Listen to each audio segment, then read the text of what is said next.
no kuvuga ngo M23 ifite udusozi hafi ya twose uretse agasozi kamwe kari mu mujyi wa Sake. Ndabasuje kandi mbifurije ibihe byiza. Tugiye kurebera hamwe amakuru ari kuvugwa. Umutwe witwaje intwaro wa M23 watangaje ko wafatiye muri Repubulika Iharanira Demokarasi ya Kongo abasirikare benshi b'u Burundi. Umuvugizi wa M23 Lawrence Kanyuka yatangaje ko ihuriro ry'ingabo za leta iz'u Burundi, iz'umuryango wa SADC, FDLR, abacancuro na Wazalendo ryagabye ibitero mu gace ka Nyenyeri rikoresheje imbunda n'ibifaru. Kanyuka yatangaje ko M23 yafatiye muri iyi mirwano abasirikare benshi ndetse n'intwaro zatawe n'ingabo ziri muri iri huriro. Yagize ati: izi ngabo zihurije hamwe zakubiswe zisiga ku rubuga rw'intambara intwaro, amasasu n'ibikoresho bya gisirikare. Twafashe abasirikare benshi b'u Burundi kandi turamagana uruhare rw'u Burundi mu itsembabwoko rikomeje. U Burundi bufitanye na Kongo Kinshasa amasezerano y'ubufatanye mu kurwanya M23 yashyiriweho umukono i Kinshasa muri Kanama 2023, atangira kubahirizwa tariki ya 1 Ukwakira muri uwo mwaka, nyuma yaho bwohereje abasirikare bagize batayo 3. Gusa ntabwo bwahiriwe n'uru rugamba kuko kuva barwinjiramo batangiye gutakaza abasirikare benshi barimo n'abaofisiye bakuru nka Majoro Ernest Gashirahamwe wayoboye igitero muri Kicanga, abandi barafatwa. U Burundi kandi werutse kohereza abasirikare 614 mu ntara Kivu y'Amajyaruguru kugira ngo binjire muri uru rugamba. Hari amakuru avuga ko bagiye kuziba icyo cya bagenzi babo barimo n'abapfuye, abafashwe miri n'abatinye kurwana. Ibinyamakuru byo muri Kongo byanditse ko SADC, FDLR, FARDC, abacancuro na Wazalendo n'ingabo z'u Burundi ngo bahunze amasigamana mu mirwano yabasakiranyije na M23 mu gace kitwa Mbuhi. Ihuriro ry'ingabo zirwanira ku ruhande rwa guverinoma ya Kongo Kinshasa zirutse amasigamana zihunga ingabo za M23 mu bice bya teritwari ya Masisi mu ntara ya Kivu y'Amajyaruguru.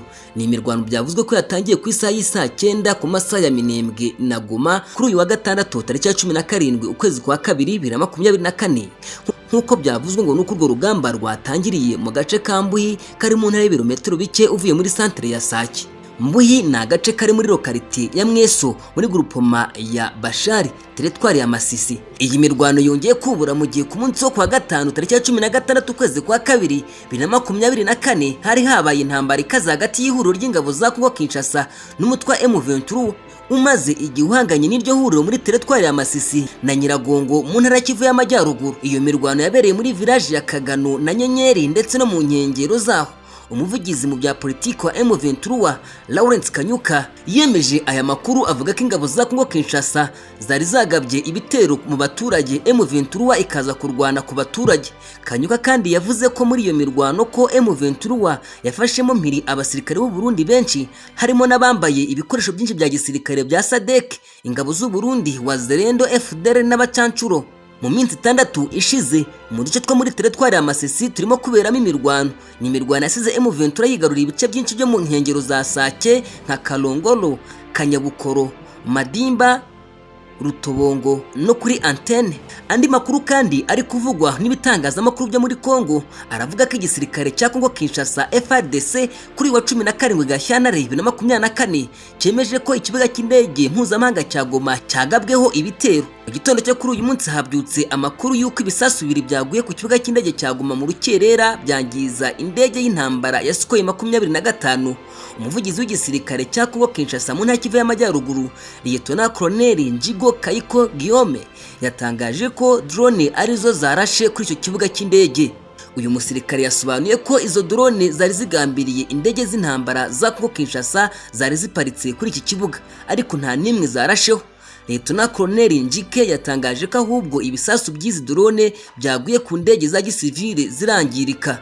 Yagize ati: drone z'intambara zari zigambiriye indege za gisirikare za Kongo, ariko turabamenyesha ko ntacyo zabaye, ariko iza gisivile zo ntizakozweho ahubwo zangiritse.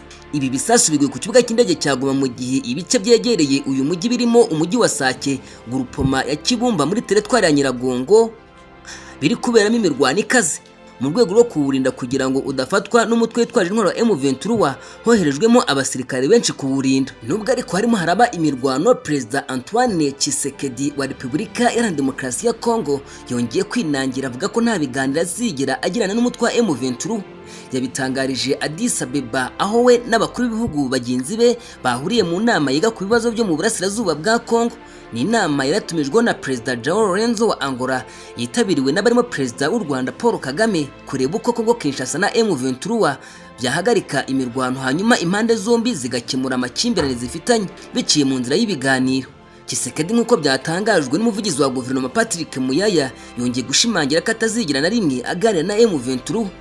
Yavuze ko intambara igihugu cye kirimo atari cyo cyayitangije, ko ahubwo yatangijwe n'u Rwanda mu rwego rwo gukomeza gusahura igihugu cye no gukiza u Rwanda nabo bafatanya. Yunzemo ati ntabwo tuzigira tuganira na M23, ndashaka amahoro ariko bitari ku kiguzi icyo ari cyo cyose. Hari nta mwanya w'ubusa babaterana amabombe ya FRDC, ndi mwanya bakabasubiza M23. Urumva rero amabombe yanga kugira ngo upfe kuyumva ni gake, cyese iyo M23 basubije nibwo abanyarubavu bagerageza kubyumva, ariko nabwo ni igice gito, igice cya Mbugangari. Abantu bajya babyumva neza iyo tuvuze ngo Sake barayisangiye, ariko M23 niyo ifite igice kinini. No kuvuga ngo M23 ifite udusozi hafi ya twose uretse agasozi kamwe kari mu mujyi wa Sake. Abahazi abatahazi wenda kubibabwira byabagora. Sake no umujyi, ntago wawita umujyi, ariko muri Kongo ahantu hose hakomeye hari ingo nyinshi bakunda kuhita umujyi nka za Kicanga. Uretse icyerekezo gisa nkaho gifata umuhanda ugigoma ni ikibaya. Mu burasirazuba bw'umujyi w'Isake ni ikibaya, mu burengerazuba ni imisozi, amajyaruguru ni imisozi, amajyepfo ni Kivu, ikiyaga cya Kivu. Urumva rero ituwe yegamiye ku muhanda ujya Kicanga, kandi umuhanda ujya Kicanga wose uragenzurwa n'abarwanyi ba M23. Urumva rero icyo gice kinini ni M23 niyo igifite.